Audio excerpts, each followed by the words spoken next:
প্রিয় বন্ধুরা, প্রীতি, সালাম এবং শুভেচ্ছা নেবেন। দেখতে দেখতে 2 বছর হয়ে গেল। সেই 2024 সালের 4 সেপ্টেম্বর সেই সময়ের তথ্য বিষয়ক উপদেষ্টা নাহিদ ইসলাম বলেছিলেন যে জুলাই আগস্টের শহীদের সংখ্যা 800।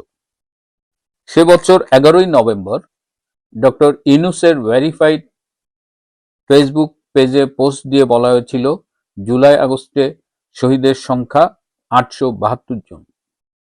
2025 সালের 3রা এপ্রিল বগুড়ায় এক সমাবেশে বৈষম্য বিরোধী ছাত্র আন্দোলনের নেতা সার্জিস আলম বলেছিলেন এই জুলাই আগস্টে শহীদের সংখ্যা 1000। একই দিন মিরপুরে এক সমাবেশে হাসনাত আবদুল্লাহ বলেছিলেন জুলাই আগস্টে শহীদের সংখ্যা 1400-র বেশি। আবার যখন জাতিসংঘ তদন্ত কমিটি এলো তখন এই যে আইসিটি তার তাজুল ইসলাম এবং তার টিম চেষ্টা করেছিল এই জুলাই আগস্টের শহীদের সংখ্যা 2000-এর বেশি তাদের রিপোর্টে যেন আসে সেই ব্যবস্থা। কিন্তু আলটিমেটলি জাতিসংঘ রিপোর্ট বলেছে 1400-র মতো মৃত্যু। এখানে সমস্যা দুটো, যে 16ই জুলাই থেকে 5ই আগস্ট পর্যন্ত, আবার 5ই আগস্ট থেকে পরবর্তী সময়, এই দুটো সময়ের মৃত্যু নিয়ে প্রশ্ন দেখা দিয়েছে। সরকারি যে সংজ্ঞা, শহীদের সংজ্ঞা, জুলাইয়ের শহীদের সংজ্ঞা, সেটা হলো যে শেখ হাসিনার সরকারের আইন শৃঙ্খলা বাহিনীর হাতে কিংবা সেই সময় সরকার দলীয় নেতাকর্মীদের হাতে নিহত আন্দোলনকারীরা, যারা জুলাই আগস্টে আন্দোলন করেছে, তারাই জুলাই শহীদ। সেই হিসেবে 16ই জুলাই থেকে 4 আগস্ট পর্যন্ত বলা যায়, বা 5ই আগস্ট প্লাস মাইনাস। তো সেই সংখ্যাটা কিন্তু আজও এস্টাবলিশড হলো না। কেন এই বিভ্রান্তি? আবার প্রথম আলো, যারা বর্তমান সরকার কিংবা ইউনূস বান্ধব গণমাধ্যম, তারা কিন্তু এটা নিয়ে ইনভেস্টিগেট করে তারা এই সংখ্যাটি আরো অনেক কম দেখিয়েছে। আবার আমরা যখন বিভিন্ন সূত্রে কথা বলি, একদম স্পেসিফিক পুলিশের গুলিতে নিহত হয়েছে এরকম দেখা যায় যে 30 থেকে 40 জনের বেশি হয় না। সেই সময়ে আন্দোলনে একটা তৃতীয় পক্ষের উপস্থিতির কথা বলা হয়, যারা স্নাইপার রাইফেলধারী ছিল। সেই স্নাইপারদের গুলিতে মারা গেছে কত, সেটি নিয়েও একটি বিতর্ক আছে। যাই হোক, সেটি ইনক্লুড করলেও 200-300-র বেশি কোনোভাবেই হয় না। কিন্তু দেখা গেছে যে ওই সময়ে কেউ হয়তো সড়ক দুর্ঘটনায় মারা গেছে, কেউ হয়তো হাসপাতালে কোনো অসুখে মারা গেছে, কেউ হয়তো অন্য অন্য কারণে মারা গেছে, তাদেরও জুলাই শহীদ হিসেবে নাম ঢুকানো হয়েছে। যশোরে একটি আন্তর্জাতিক মানের 5 তারকা হোটেল আছে, সেই হোটেলটি পোড়াতে গিয়ে কিছু দুর্বৃত্ত মারা গিয়েছে, তারাও জুলাই শহীদ। এরকম বেশ কিছু ঘটনা ঘটেছে।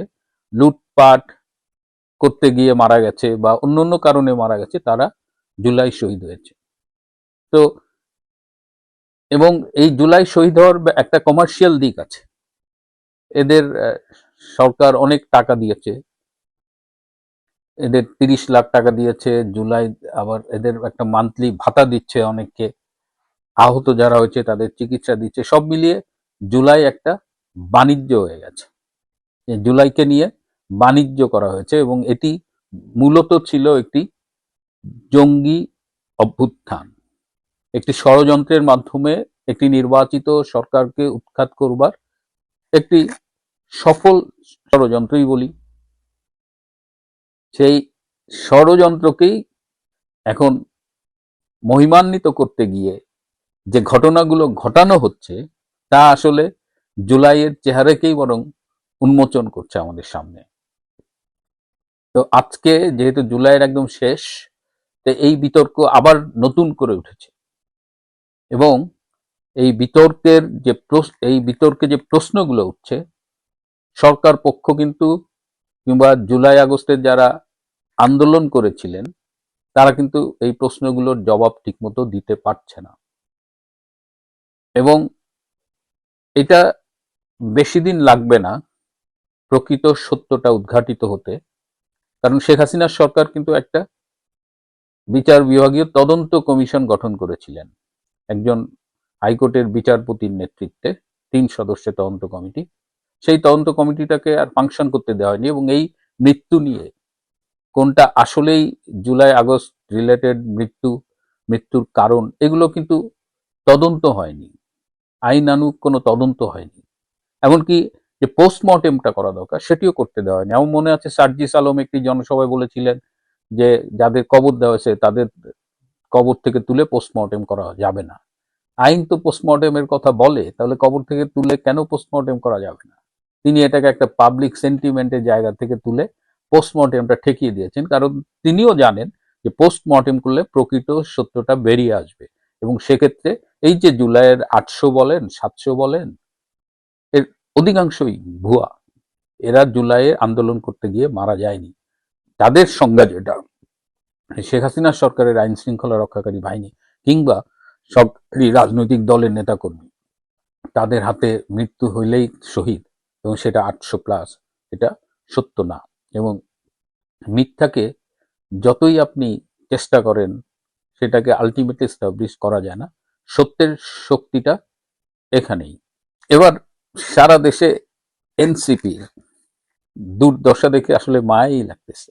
সেই যে গত বছর জুলাই মাসে গোপালগঞ্জে গিয়েছিল মাস্তানি করতে, এমন শিক্ষা দিছে যে পরে পুলিশের এপিসিতে করে পালিয়ে আসতে হয়েছে, আর্মির প্রোটেকশনে পালিয়ে আসতে হয়েছে। কিন্তু এবছর তারা আর্মির প্রোটেকশনটা পাচ্ছে না, কারণ আর্মি ব্যস্ত, ওয়াকার নিজেরই তার অবস্থান ঠিক নাই, আর্মির ভেতরে কি হচ্ছে না হচ্ছে। তো আর্মি এবার আর এনসিপির প্রোটেকশন দিতে পারে নাই, যদিও তারা চেয়েছিল। তো তাদের শুরুতেই সাভারের সেই টঙ্গীর কাছে আপনাদের মনে আছে যে একটা ছোট্ট বোম টোম ফুটায় তাদের সমাবেশ ভণ্ডুল। আবার গতকাল তারা হবিগঞ্জে গিয়েছিল, হবিগঞ্জে গিয়ে সেখানকার যে এমপি মিস্টার গাউস, খুব পপুলার বিএনপি লিডার, বাট তিনি আওয়ামী লীগ আমলেও ইলেক্টেড মেয়র ছিলেন। সেই পপুলার এমপিকে নিয়ে এই নাসির উদ্দিন পাটোয়ারি খুব আজে বাজে কথা বলেছেন।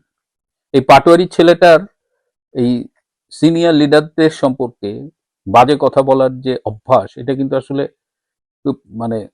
খুব বিপজ্জনক পর্যায়ে চলে গেছে। আমরা ঢাকার বিএনপির যে কেন্দ্রীয় নেতা মির্জা আব্বাস, তাকে তিনি এমনভাবে উত্ত্যক্ত করেছেন যে মির্জা আব্বাস, অনেকেই বলেন যে পরে তার স্ট্রোক হয়েছে, অনেকেই বলেন যে এই নাসিরউদ্দিন পাটোয়ারি তাকে উত্ত্যক্ত করতে করতে শেষমেশ উনি অসুস্থ হয়ে পড়লেন। তো এখানে মিস্টার গাউসকে নিয়েও তিনি কথা বলেছেন এবং তিনি যেখানেই যান সে এলাকার জনপ্রিয় লোকজনকে নিয়ে, নেতাদের নিয়ে তিনি এসব আপত্তিকর কথা বলেন। তো হবিগঞ্জে বিএনপি ভালোই মাইট দিছে, আপনারা অনেক ভিডিও দেখেছেন, কিন্তু নাসিরউদ্দিন পাটোয়ারি যে মাইটটা খাইছে, যে বাড়িগুলা দিছে, এই ভিডিও খুব একটা দেখলাম প্রচার হয়নি। আমার কাছে একটা ফুটেজ আছে, ইউটিউবে দেখাতে পারছি না। তো অনেকেই বলছেন যে এগুলো সব সাজানো নাটক, যে এনসিপি মায়ের খেয়া খেয়া, জামাত যেহেতু খুব ইমেজ সংকটে চলে গেছে, জামাত সৎ লোকের দল দাবি করেছিল, কিন্তু এখন দেখা যাচ্ছে জামাত আসলে ধর্ষকের দল।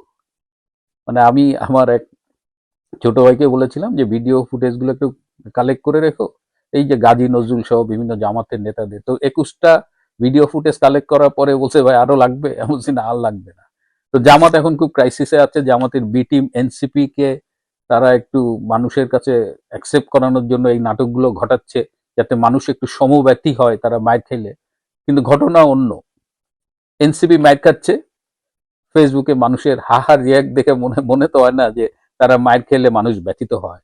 তো তাদের এই নাটকগুলো নিজেরা করুক, করাক, কিংবা পাবলিক তাদের পিটাক, যাই হোক, এনসিপির যে সামনে খুব ভালো দিন আসতেছে সেটা আপাতত মনে হচ্ছে না।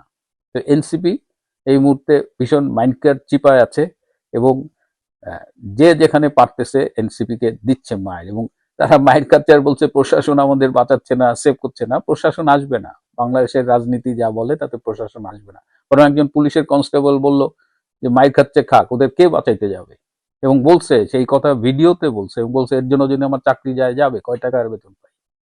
তো এনসিপির অবস্থা, না প্রশাসন না সাধারণ মানুষ কেউ তাদের দেখতে পারতেছে। তো নাটক করুক আর যাই করুক, মায়ের উপরেই তাদের আগামীতে থাকতে হবে বলেই মনে হচ্ছে।